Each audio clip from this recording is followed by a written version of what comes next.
How about this? What if I gave you the opportunity to stay in the nicest hotel suites in Bristol for a period of time? You know, it has a nice tiled bathroom en suite. It has a big flat screen television. It even have bed sheets in silk. Really anything you can imagine in a very nice hotel room. But of course there's a catch. You don't have the key to that suite, I have.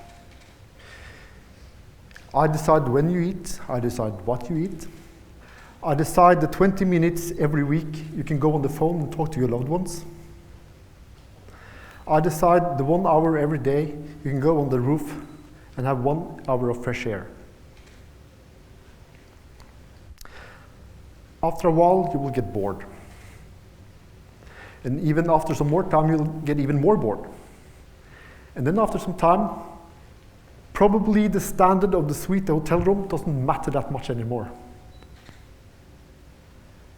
And even after a longer period of time, it seems like the hotel room is getting smaller and smaller. What you're experiencing is actually the effects of loss of freedom.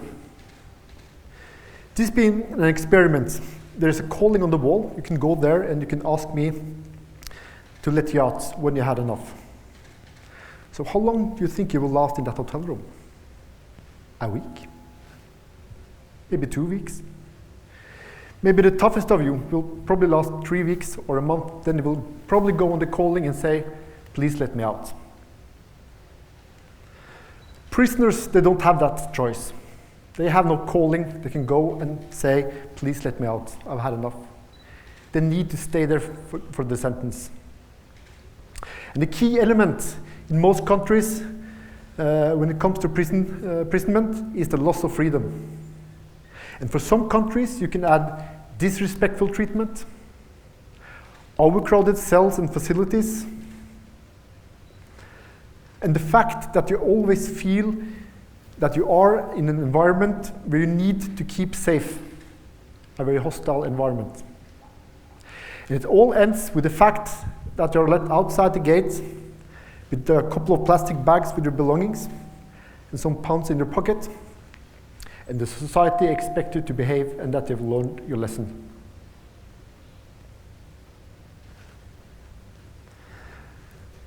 Remember this. Prison can happen to anyone. Imagine that you have a son. He's 21, 22 years of age. He's studying at university. And after class, he's going to a pub with some friends. After some drinks, he gets in an argument with his other guest in this pub. It's a crowded pub. And the argument ends in a fight. And in this fight, your son hits this other guy over the jaw. The other guy falls backwards, hits his head on the floor. And in 10-15 minutes, your son has gone from being a good son, a good student, and suddenly he's a killer. And he will go into prison. And the question is, what kind of punishment, what kind of prison environment do you think your son will profit from to be someone's good neighbor after release? Do you think he will be a good neighbor for someone when he's released from a high security prison with a very bad culture and environment? I don't. Reports on violence in prison is not new to us. We read about it all the time on the internet, in newspapers. We see it on television. And the fact is that prisoners in overcrowded facilities where the staff is outnumbered and overworked, it's the prisoners that set the culture. And it is the strongest, most connected prisoners that actually is setting the culture for all others to follow.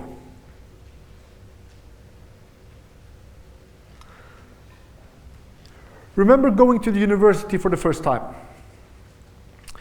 You were from out of town, you were driven to Bristol, the university, by maybe your parents or some friends.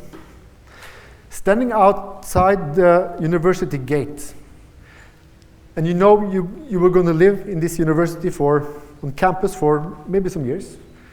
Probably what went through your mind was things like, what is it like in there? What's the code of behavior that I need to know of in order to fit in this university? And then you go into the university and you try to act accordingly. This is being human. We like to fit in. I remember when I was 18 years old, being from Norway, we had a conscript army when I was young. And a day in July 1989, my girlfriend drove me to the army camp just outside Oslo. I remember this quite clearly. She had this old Volkswagen Polo, white. She drove me out to the gate and we sat there. And suddenly I saw these soldiers running back and forth through the gate, all geared up with uniforms, rifles, singing songs. And I was really intrigued. In a couple of days, I'll be one of them. Wow, how cool will that be? My girlfriend was sitting beside me behind the wheel saying, oh, I'm going to miss you. It's going to be so good to have you back on the first leave. I really love you. But that went in there and not there for me.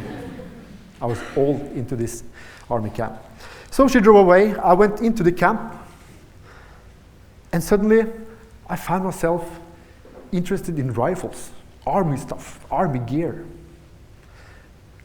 And after a while, I even plastered my rifle cabinet with posters of half-nude women, because everybody else did.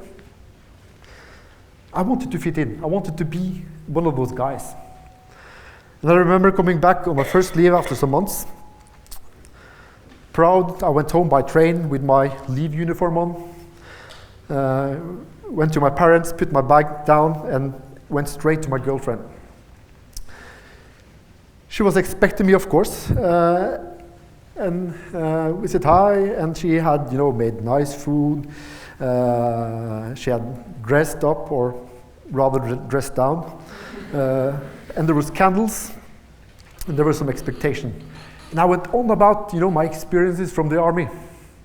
We were on the shooting range, we were on exercise. And she just sat there and looked at me. And after a while she said, you have changed. And there was even more silence. The relationship ended that weekend. So I went heartbroken back to the army camp and probably learned a lesson. Girls are not very into army stuff at that time. But I had just tried to fit into the new culture. Imagine being in the back of a prison van. You have been to court, you have been issued a 5-year sentence, and you're going to prison. You're outside the prison gate, you'll wait until it opens, and you sit there and you think the exact same thing. What is it like in there? What's the code of behavior in that prison? And you will go in and you will assimilate because you want to fit in. That is human. I worked 25 years in different kinds of prisons. High security prison, low security prison, and I see this all the time. People want to fit in. And the people I meet in prison is not cruel, evil men, mostly men, who want to do bad things to other people. They are, like in the example I told you about your son going to prison for violence in this pub. They are at a bad place at a bad time. They are drunk. They are high on drugs. They have some mental issues. They're in a high state of rage. Or someone simply because they are poor and wants to make a living.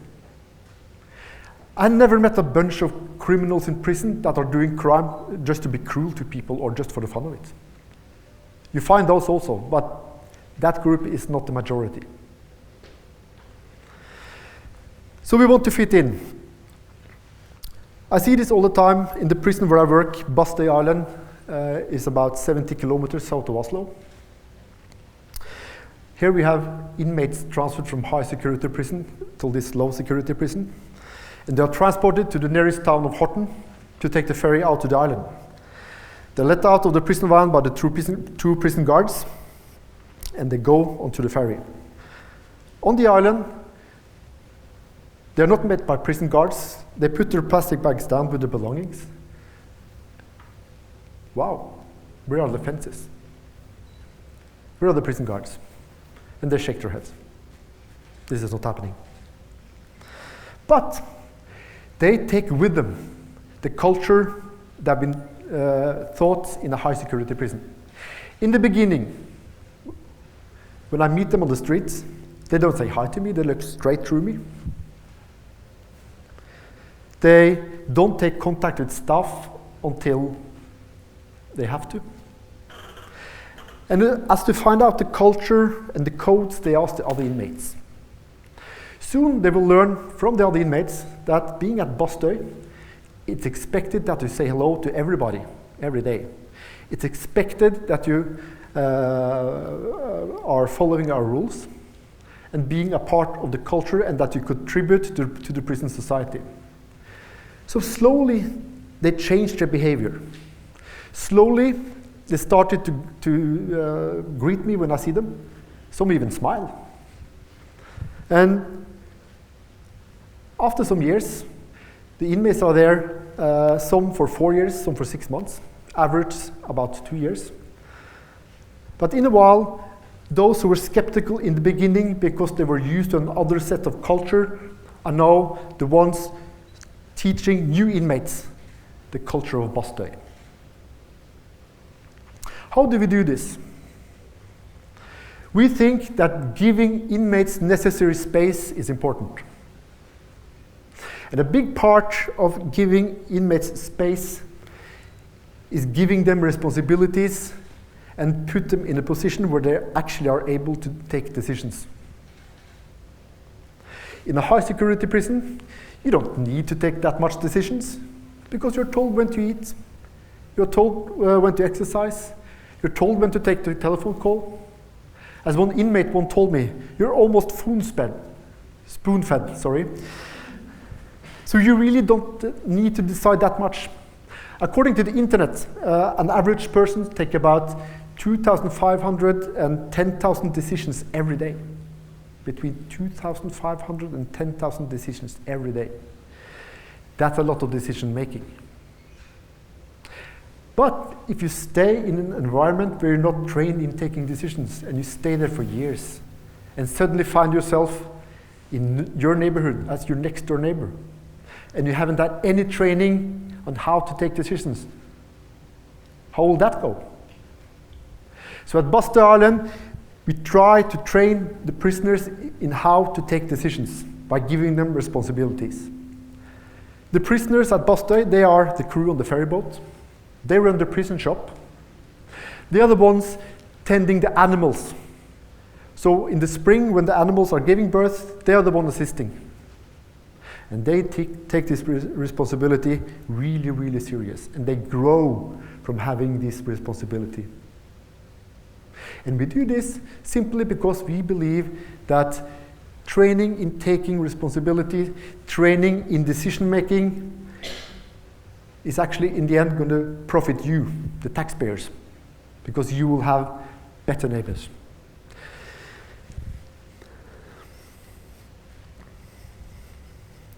So the main thing here is that this is not about being soft on crime.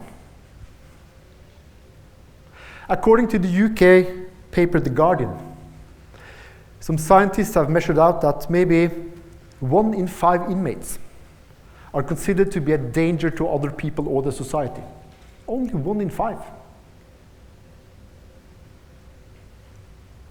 So we need to do things to improve not only the conditions in prison, but also to do you guys a favor, to give you good neighbors.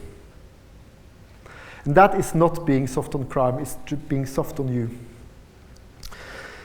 So remember this. Treating someone with respect is absolutely free. It costs nothing. Giving someone responsibility, even in the prison, doesn't cost nothing. It actually helps you save money. Because at Bastøy, for instance, if we should employ more crew on our ferry, that will cost us a fortune in wages. The prisoners' wages are much cheaper. And they get valuable training, valuable job training, and they get very good training in taking decisions, which they will need for when they are released. So remember this from this speech. Improving prison conditions, improving the amount of both physical and mental space in prisons is not about being soft on crime, as maybe some politicians would say. It's about being soft on you. Thank you.